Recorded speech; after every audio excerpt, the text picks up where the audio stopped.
If you enjoy my videos, please like, share, and subscribe. It helps my channel grow, and I will make more good videos for you. The boy stood alone beneath a sky filled with bruised clouds, a cracked visor in his hands and dried blood on his knuckles.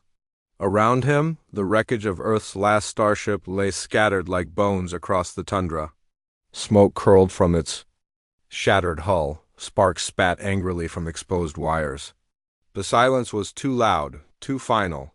His name was Keon, and he hadn't meant to survive. They had launched toward the unknown with hope stitched into every rivet, but somewhere between Saturn and sorrow, hope had been peeled from them like old paint. Only Keon had crawled from the wreck, breathing the thin air of a world that wasn't in the maps. He was 16, alone, and watched. Something shifted in the wind. No, not wind, a presence. Not seen, not quite heard, but felt like heat on the back of his neck. He turned slowly, expecting ash, maybe a dream. Instead it was her. Tall, draped in robes that shimmered like water lit from beneath, her eyes silver as starlight, her skin smooth as obsidian. She looked human almost, too symmetrical, too still. "You are not meant to be here," she said, her voice soft and without emotion, as if reporting weather. Keon staggered back. "We crashed," he whispered. "They're dead. All of them." Her head tilted slightly like a curious bird. "Then why do you live?" That question rooted itself deep in him, colder than the air. He didn't answer. Couldn't. A memory clawed up without mercy, Commander Reyes shouting for them to brace. Sparks filling the cabin, the stars spinning wrong, then the silence, then the fire, then screams. His sister's hand slipping from his grip as she was pulled under twisted steel. Keon had screamed himself hoarse trying to dig her out, but no one had moved, no one had answered. Only her, this alien woman, now stood, asking questions that felt like accusations. I don't know," he stammered. "I didn't mean to." "You are the first?" she interrupted. "The first to set foot on the conclave worlds uninvited in 10,000 of your years." Her tone didn't change, but Keon felt the gravity of it. "We watched your species rise, watched you burn your own oceans, crawl through vacuum, stitch metal into dreams. But we never expected you to come." "We didn't mean to," he said again, and this time the words broke. "It was supposed to be a diplomatic journey, contact, peace." Her silver eyes narrowed, but not with anger. "With something worse." "Calculation? Then where is your message?" He reached into the emergency pouch at his hip with trembling fingers, pulling out a scorched data rod. "Here," he said, barely audible. She took it, but did not touch it, merely hovered her palm above it. The device blinked once, twice, and then went dark. She looked back at him. "It is not peace your message carried, it was warning." Keon blinked. "No, that's not," Reyes said. "Your message predicted conquest," she said. "It contained maps, military code, the locations of key systems. Your people did not come for peace. They came for strategy." He staggered back. No, that's wrong. That's not," but another voice cut across the wind. "She speaks truth." Keon turned to see another figure, this one cloaked in armor that pulsed like fire, eyes like molten gold. Male, taller, heavier, every step cracking the frost beneath his feet. "Your kind has always watched the stars with hunger. We knew you'd try eventually." "I didn't know," Keon whispered. "I swear. The woman stepped forward again, her gaze unreadable. "And yet you live alone, among the dead?" She paused. "Perhaps your survival is intentional." The air shifted, and Keon suddenly felt the ground tilt. A sick realization bloomed. Had the crash been engineered? Was he meant to survive? He remembered Reyes pulling him into the escape pod, the override sequence, her last words. "Whatever happens, you run. You stay alive," had she known. Keon's knees buckled, but he didn't fall.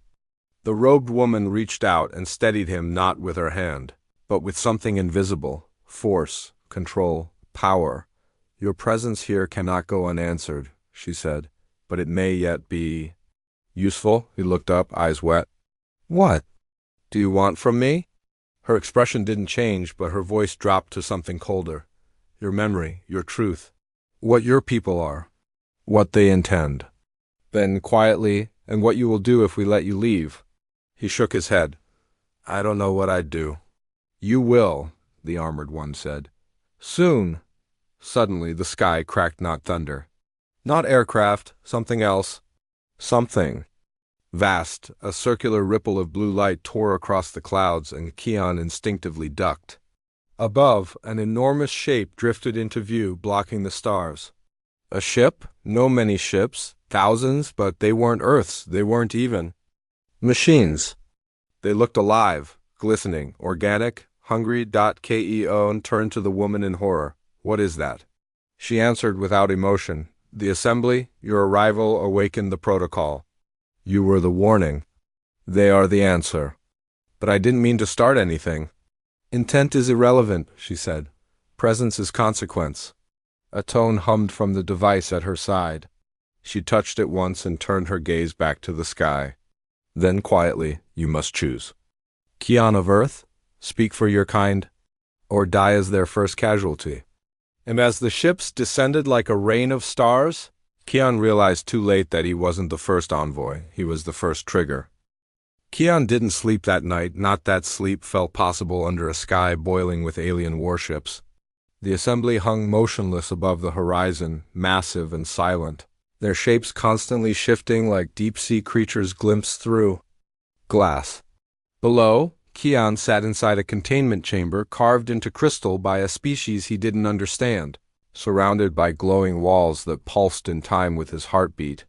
Or maybe it was the chamber's own, the robed woman who now called herself Lise stood on the other side of the translucent wall, watching. Her face was unreadable, but her eyes followed every twitch, every breath. The golden-armored figure Vor remained a shadow, speaking rarely but always at the wrong time. Keon had tried to explain, again and again, that humanity didn't know about the conclave worlds, that the ship Saul's echo had been sent to reach out, not conquer, that someone must have tampered with the message, but they didn't trust him. Not yet, and the worst part was, he wasn't sure they were wrong. His thoughts spiraled until he saw it again, Reyes jamming the data core into his jacket, gripping his shoulder with bleeding fingers. You're not a soldier, Keon, that's why you're going, he'd thought. She meant safety. Maybe she'd meant something else. A low vibration passed through the floor, and the wall shimmered. Lise stepped inside, her movements unnaturally fluid. We have extracted fragments of your ship's memory core, she said. Partial logs, damaged data, but enough. Keon stood, heart in his throat. Then you know the truth. You saw what happened, she nodded. Yes, and what we saw was more than just a crash. The ship was redirected, coordinates overridden mid-transit. Someone wanted you here, not us, Keon frowned. What do you mean? There is a signal embedded deep in the jump data, Lise said. Not of conclave origin. Not human either. A third voice.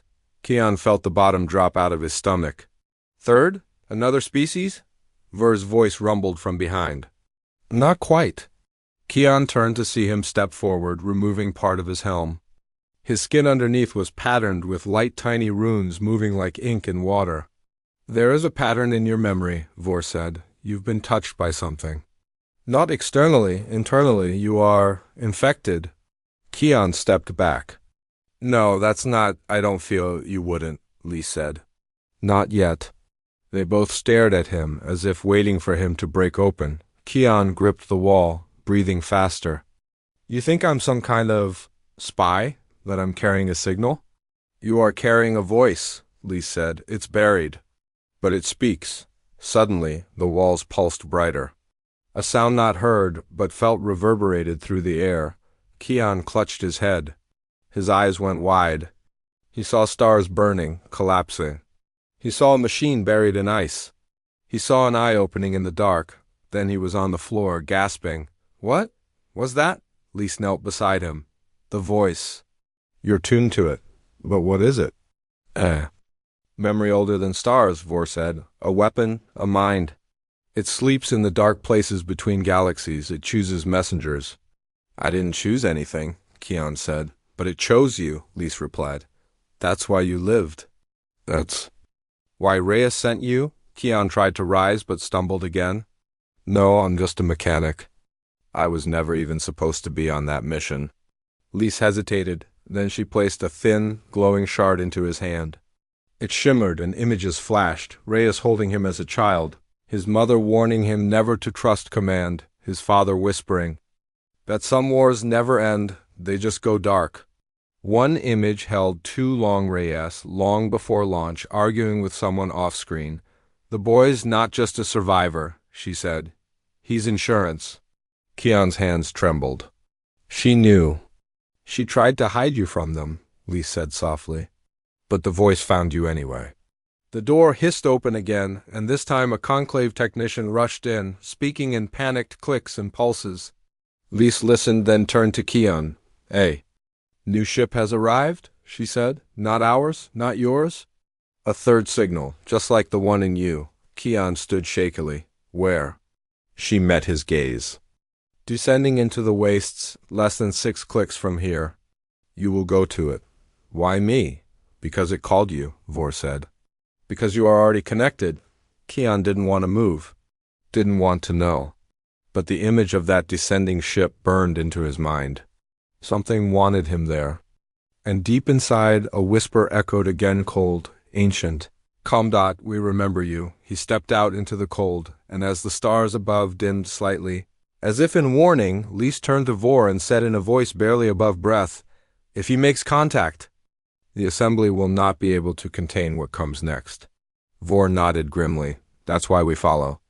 And far ahead, beneath ice wines and forgotten wreckage, something stirred with breathless hunger, a ship without name, a mind without flesh, and inside it, a voice long buried, now awakening because one boy had finally arrived. Keon trudged across the frozen expanse, breath steaming in the alien wind, the horizon a blur of white and silver. The snows here whispered things he didn't understand, and each step brought a tighter knot to his chest.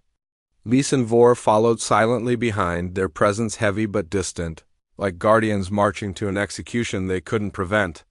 The new ship had landed in a crater of scorched glass, its impact waves smoothing even the jagged remnants. Of old battles, it did not look built. It looked grown organic, glistening, a dark bloom unfurling in the snow. He reached the rim and stopped. The ship pulsed. It wasn't metal. Not like Earth's machines. Its hull breathed in shallow, rhythmic contractions. Black vines or tendrils coiled across its surface, twitching now and then, and its shape shifted subtly with every glance like it couldn't decide what it wanted to be. Keon stared, hypnotized. It was beautiful. And wrong. Don't touch it, Vor warned. Keon took a breath. It's calling me. I know, Lise said quietly. That's what it does. He moved forward, legs trembling. As he stepped into the crater, the air changed. He couldn't hear wind anymore, only a low thrumming like a heartbeat. Then the ship opened. Not with force. With invitation, a seam parted along the hull, revealing a smooth tunnel lit from within by a pale, violet glow. Keon looked back, saw Vor's hand resting on a weapon. Lise gave a slight nod. Go. So he did. Inside, the walls pulsed like tissue. The air smelled like ozone and burned leaves. The moment Keon crossed the threshold, the voice inside him bloomed louder, clearer. You remember us. Who are you? He whispered. We are what your kind buried. What your leaders feared. We are not new. We are home. 1,000 flickering images hit him. Earth far older than he knew. Humans building monuments before recorded history. Alien advisors cloaked in shadow. And then betrayal, fire, retreat. Something locked away, cast into the void, not destroyed, hidden. You were there, Keon murmured. Before us. We are you. His knees buckled. That's not possible. The chamber at the end of the tunnel opened wide, revealing something. Like a throne, but no one sat upon it. Instead, it was occupied by a suspended mass of light and shadow, constantly shifting. As Keon stepped forward, the structure responded, emitting soft, rising tones. A tendril reached out and brushed his forehead. Flash. Keon saw Reyes again, but younger, arguing with Earth officials in a high-orbit station. You can't control it, she was saying. If it wakes up, it'll decide for us. We won't. Let it wake, a voice replied. You don't get it, Reyes snapped. It's already awake. It's just waiting for someone to listen. Flash. Keon saw himself 5 years old inside a medical scanner. A whisper from the technician. The gene marker is active. He's compatible. Flash. The voice spoke again, soft and deep and terrifying. You are not a mistake, Keon. You are the vessel. The bridge, the way back. No, Keon whispered. I didn't ask for this. But you were made for this. Behind him, Lise entered the chamber. She froze. He's sinking, she said. Too fast.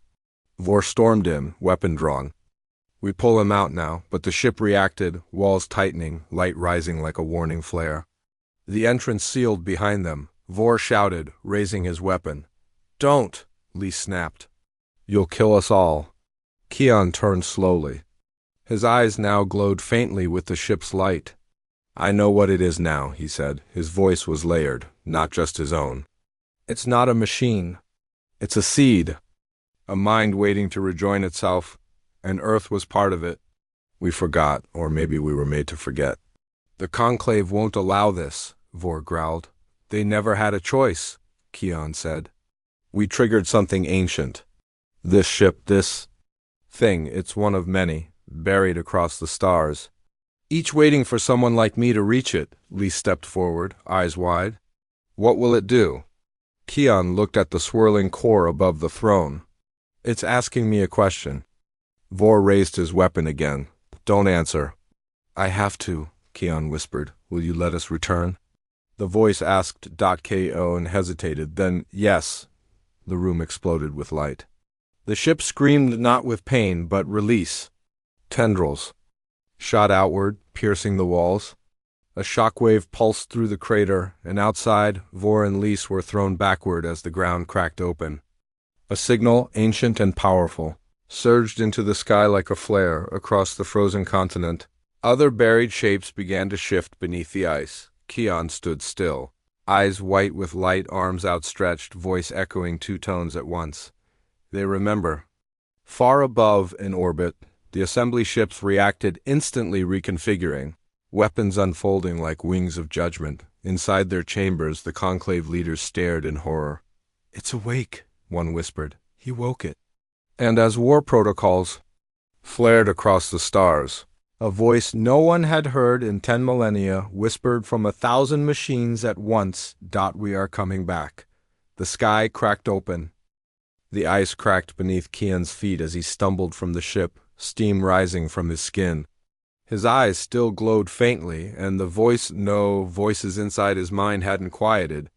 They whispered ancient truths, fragments of history, carved into time itself. Lise rushed forward to catch him, her hands glowing as she scanned his body. His neural pathways are still expanding, she said to Vor, who remained tense, weapon drawn. He's not the same. I'm still me, Keon rasped, but I remember things now. Things I shouldn't. Vor stepped closer, helmet back on, voice sharp. What did you do? Keon looked toward the black sky, where the assembly ships had begun to shift. I answered. The moment the word left his mouth, the ground trembled. Not an earthquake. A resonance.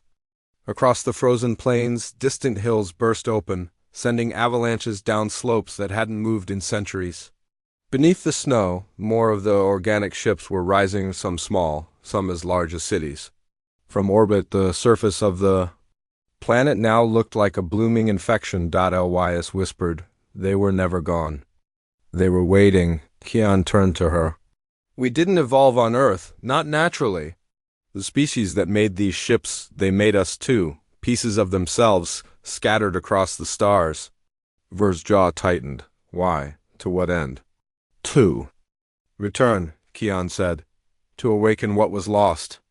We're not the invaders, we're the signal. Suddenly, Lise grabbed his shoulder. Her eyes blazed. You don't understand what you've done. The Conclave feared this for a reason. The Assembly isn't just watching anymore. They're preparing to erase you, all of us. I didn't start this, Keon said, but I might be the only one who can end it. Vor stepped between them. We need to get off this planet, now. No, Keon said, voice stronger now. If I leave, the ships stop listening. They'll turn feral. Whatever made them put a piece of itself inside me. I'm part of its key now. A distant explosion shattered the horizon. One of the new awakening ships had launched into the sky, but not alone. 3 assembly ships pursued it immediately, firing beams that sliced the clouds. The ancient vessel dodged unnaturally, its movements fluid and intelligent.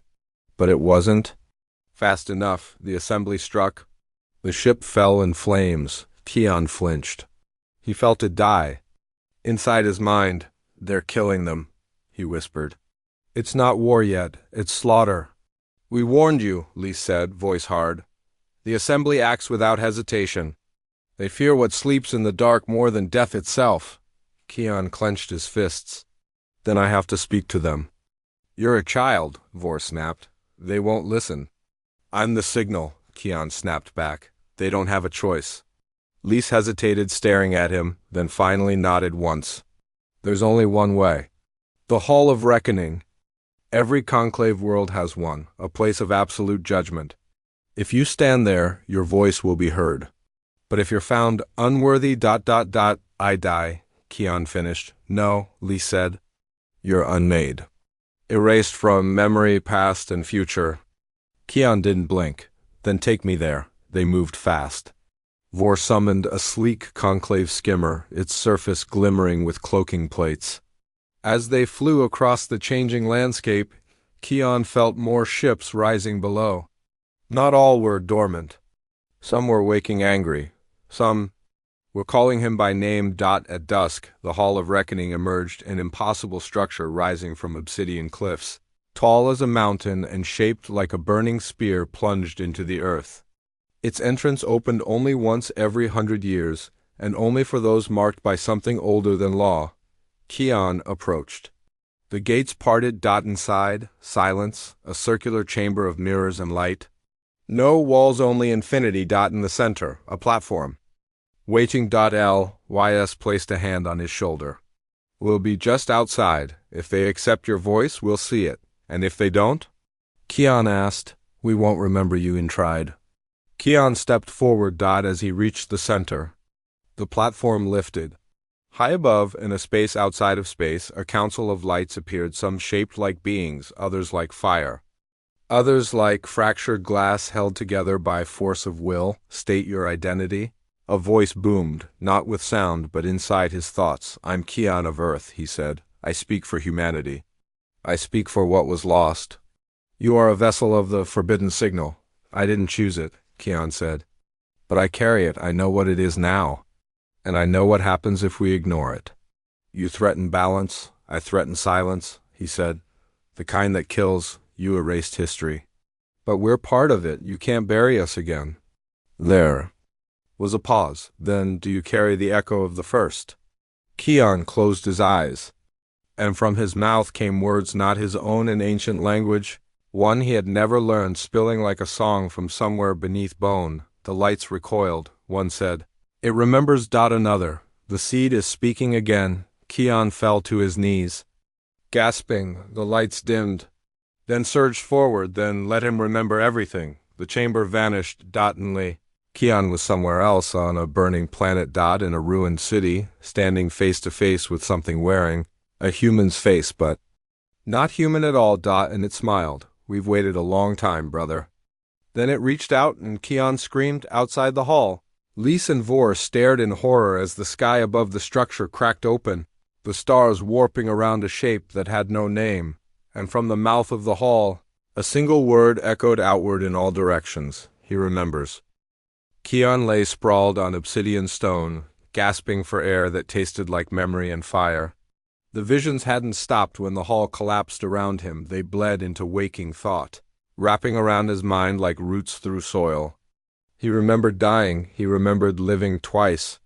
He remembered building the ships now rising from the ice. And the war that had ended everything the first time. Lys was the first to reach him, her voice trembling. "Keon, speak to me." "What? Did they show you?" He blinked slowly, his eyes still flickering with that impossible white light. "Not show, returned. They didn't tell me what's coming. They reminded me what we already are." Vor circled, weapon drawn, scanning the skies. The council is gone, just vanished. What happened in there? Kian sat up, hands trembling. The hall wasn't a test.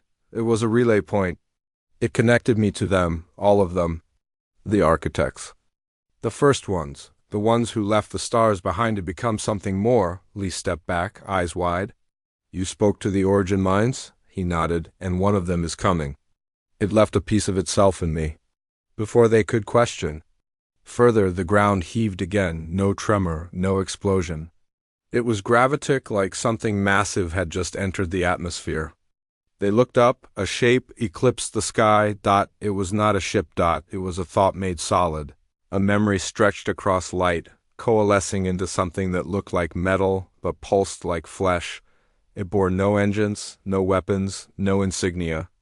And yet, every ship in orbit backed away from it, even the assembly.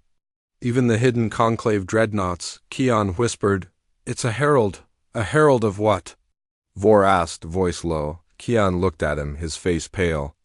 "Of return," the herald spoke without words. Its arrival was a wave of soundless pressure. Every AI screamed. Every biological felt a sudden loss of weight. Across half a galaxy, ancient devices blinked awake. Languages long lost translated. Themselves in the minds of the living, the message was clear. One of ours has remembered. Prepare for rejoining. That word again, rejoining. The herald wasn't threatening war. It was declaring unity. Whether it was invited or not. Ly's turned to Kian. You're a key, a living code. They want you to open something. I already did, he said, pointing behind them.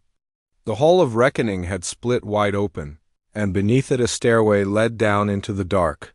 They built it here, Kian murmured. A chamber to house what they couldn't destroy. The last piece of the seed. Vor grabbed his shoulder. If you go down there, there's no turning back. You might not come up. Kian didn't blink. Then you need to decide now. Are you with me? Lee stared at him for a long moment. If you fall, she said, we fall too. They descended. The stairwell was smooth, carved into black glass and shimmering lines. The lower they went, the older everything felt. At the base, a circular vault waited sealed by a symbol that pulsed in rhythm with Kian's heartbeat. As he approached, the door slid open, and they stepped inside. What waited for them wasn't a weapon. It was a room full of us. Frozen figures, human. Mostly preserved in translucent orbs of light, suspended mid-expression. Children, elders, warriors, scientists. Some looked ancient. Others barely a few years past. Stasis, least breathed. But this isn't cryotech, this is temporal anchoring. They aren't asleep, they're paused. They're the first generation, Kian whispered. The ones who were supposed to carry the knowledge forward, but something went wrong. Earth broke away, they were left behind. Why? Vor asked. Before Kian could answer, one of the orbs cracked. A woman stepped out, eyes blinking rapidly, her voice dry and hoarse. Designation. Dr. Elin Reyes, temporal continuity stable. Subject responsive. Kian froze. It was her. Reyes? He whispered. You're how? She looked at him, puzzled. Then she smiled faintly. You've grown, she said. They told me you might come. I didn't believe them. Kian's throat closed. You were the one who put me on the ship. You knew it would lead here. I hoped, she said. I prayed, but we had so little time. The conclave had begun erasing the old roots. The seed was sealed. You were the only one compatible, genetically and cognitively. A child born of the remnants, a carrier. Lise stepped back, eyes filled with awe. She's the source. I'm just a scientist, Reyes said, but I saw the war. The first one. I saw what happened when we tried to join without understanding. This time we need a bridge. Kian felt everything align, the dreams, the whispers, the fear. That's what I am. You are more than a bridge, she said. You are the signal and the shield. They'll try to connect through you, but you have to choose what gets through. Me? Kian stepped back. How can I decide for all of humanity? Reyes smiled sadly. Because no one else remembers. Suddenly, above them, the herald pulsed again, and a crack appeared in the sky, not metaphorical. Literal. Space itself split, revealing not stars, but something behind them. Shapes watching. Endless minds waiting. The rejoining had begun, and only Keon stood between Earth and becoming part of something so vast it forgot how to stop growing. He turned to Lise. If I do this, I might not stay. You'll be more? She said. Ko looked at Reyes. And if I refuse? She said nothing, and then Keon stepped into the light. The vault flared. Above. The herald turned its gaze toward Earth. And from the depths of time itself, the origin. Mind whispered one final question. Will you be the memory?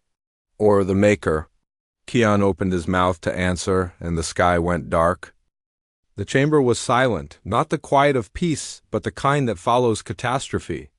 Keon stood alone at the center of the new station, surrounded by vast memory walls pulsing with impossible data, every whisper of Earth's past, every coded remnant of the origin. And in front of him, the final interface, a console made not of metal, but of choice. Behind him, the chamber doors were sealed. Lise and Reyes watched from the projection room above, unable to help now. This decision had to be his. The origin. Mind had offered a single command. Choose what survives. In the projection room. Reyes whispered, He's reached the final gate. Lise didn't speak. Her fists were clenched so tight her knuckles were white. She remembered the look in Keon's eyes when the herald opened. He wasn't afraid. He was resolved. But resolution didn't mean safety. The interface glowed as Keon stepped forward. Before him hovered three fragments like crystalline windows suspended in space. The first, Unity, a vision of Earth merged with the origin network cities that thought, humans who communicated in light, evolution accelerated beyond biology. No more war, no more pain, but also no more separation. No more human. The second, Severance. To reject the origin mind, to close the link permanently. Earth would remain human, individual, flawed, free, but the stars would turn cold. The minds beyond would never reach back again. The third, Threshold, a path unknown, integration, but with filters. A new species, something never seen before. It risked chaos, but also the birth of something new, a voice behind him, impossible, yet familiar, echoed in the chamber. You are the last gate. This choice echoes backward and forward. Your kind will remember it as legend, or forget it forever. Keon stepped closer. He saw himself in each reflection, as a god, as a ghost, as something else. And then he saw something else. Not in the crystals, in his mind, a memory. One he had never lived, running through a burning forest, holding someone's hand, a girl, no older than 10, crying, Don't leave me. A voice from the trees, mechanical and cold, return the carrier. And then nothing. Keon stumbled. The memory faded. He gasped. That wasn't mine. Reyes' voice crackled through the chamber speakers. Keon, we just saw a signal spike. Are you? I just saw a memory I've never lived, he whispered. Someone else's. Someone like me. He turned to the third shard threshold. They made others, he said aloud. Before me, I wasn't the first. I was just the one who survived. Suddenly, the walls lit up. A data flood. Dozens, hundreds of neural patterns indexed from across time. Children who had carried the seed, some born on Earth, some not. All failed integrations. Lys voice shook. They experimented on us. They are us? Reyes said quietly. What you're seeing, Ken, it's the story they tried to forget. That we were never separate, only unfinished. Keon's hand hovered over the final crystal. The threshold. The interface pulsed faster. A countdown appeared. 0 hours, 1 minute, and 29 seconds. Reyes paled. They set a fallback. If no choice is made, the origin completes. The first plan, Unity, full absorption. Keon's mind raced. Too soon, he thought of the girl in the memory. Of the burning forest.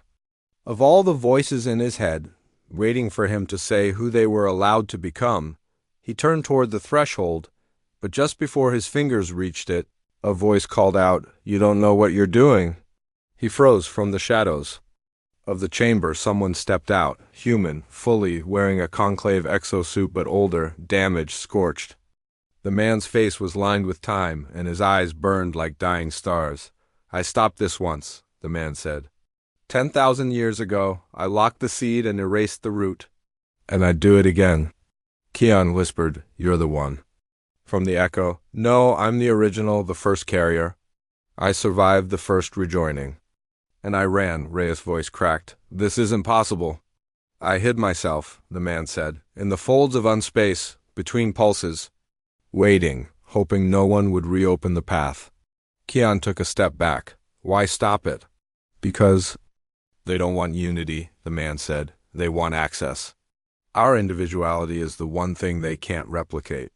They'll wear us like masks, smile with our faces, but it won't be us anymore." Keon's fingers hovered. 30 seconds. The man raised a pulse disruptor. "Choose severance, or I end you before they do."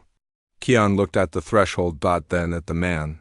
Then he turned, faced the console, reached out, and chose. Light exploded through the station. The disruptor fired. Keon vanished. The origin screamed across stars and Earth. Earth lit up. From orbit, the planet was surrounded by a corona of golden light. Not absorption, not destruction. Something else. On the station, Lise fell to her knees. What did he do?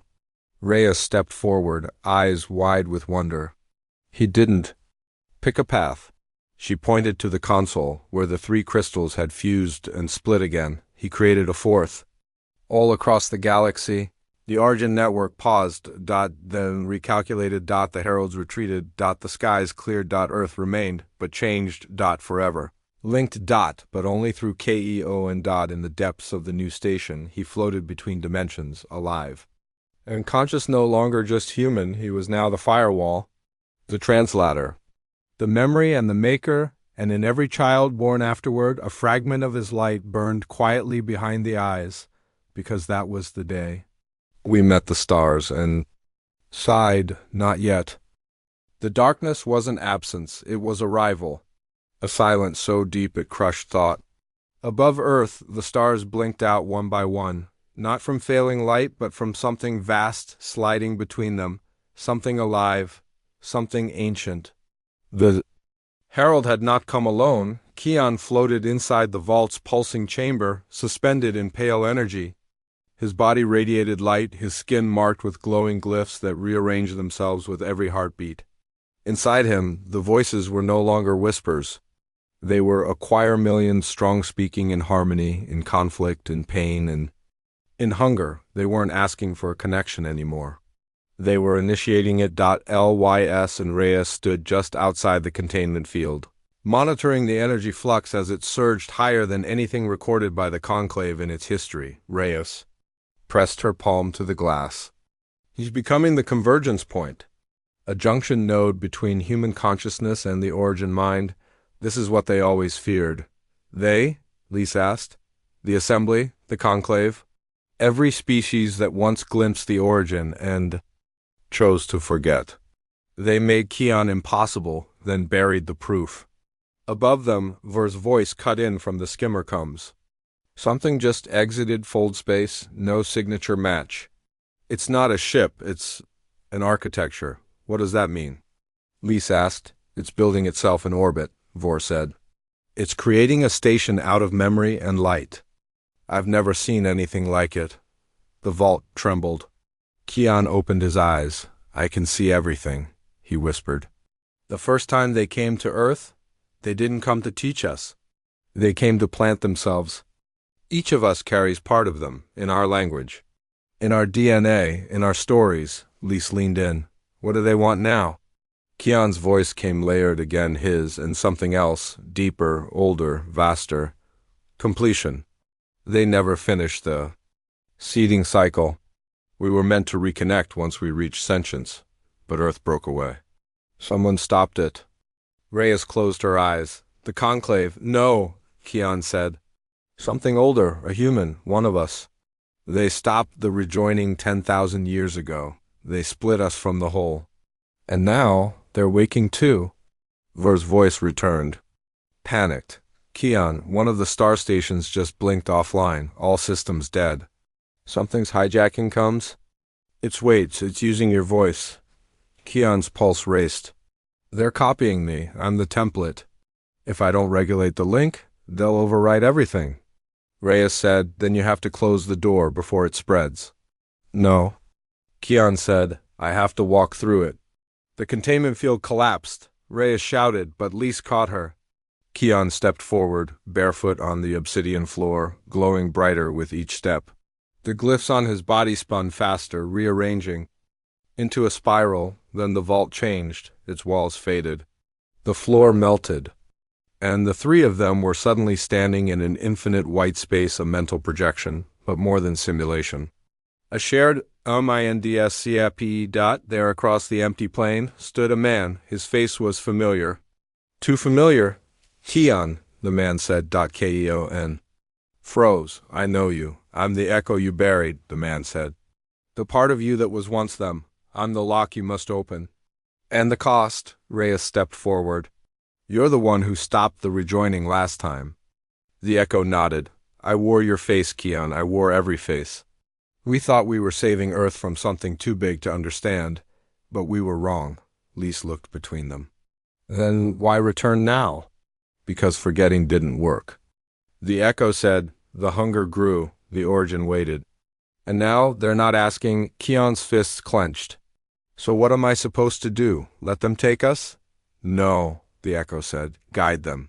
Filter what comes through. Be human enough to say no, and more than human to understand why they ask. Keon took a step forward. And if I fail? The echo's smile was sad. Then Earth becomes a voice inside something vast, beautiful, and utterly not its own. The white space flickered outside on every channel across the conclave and assembly. Fleets, a signal broadcast simultaneously, Keon's voice. This is not surrender. This is memory rejoining memory. I will choose what we keep and what we become. The orbital structure above Earth bloomed, panels folded outward. Lights twisted into constellations that hadn't existed in millennia. Across the galaxy old machines awoke. Ancient watchers turned. Lost colonies received pings from coordinates that had once been marked forbidden. Vor watched from the skimmer as his instruments overloaded. He's changing the network, not hacking it, rewriting it. Back in the vault, Keon turned to Lise and Reyes. This will go beyond thee, he said. The origin won't stop at Earth. They'll look for the others. The scattered seeds, the unfinished minds. Reyes reached into her coat and handed him a shard of crystal. Then you'll need this, the last map. What's it lead to? Keon asked. Reyes smiled. The place we first met the stars. Suddenly, a sound like shattering thunder cracked through the vault. Above, the herald was splitting into fractal patterns. The origin was pouring in. Keon stepped into the beam. Light swallowed him. Then everything went still. Silence. The signal. Cut. And in orbit, where the herald once floated, a new shape took its place. A station. Half alien, half human. Built in the image of a man reaching skyward. And deep within its heart, Keon opened his eyes to a voice whispering, now choose.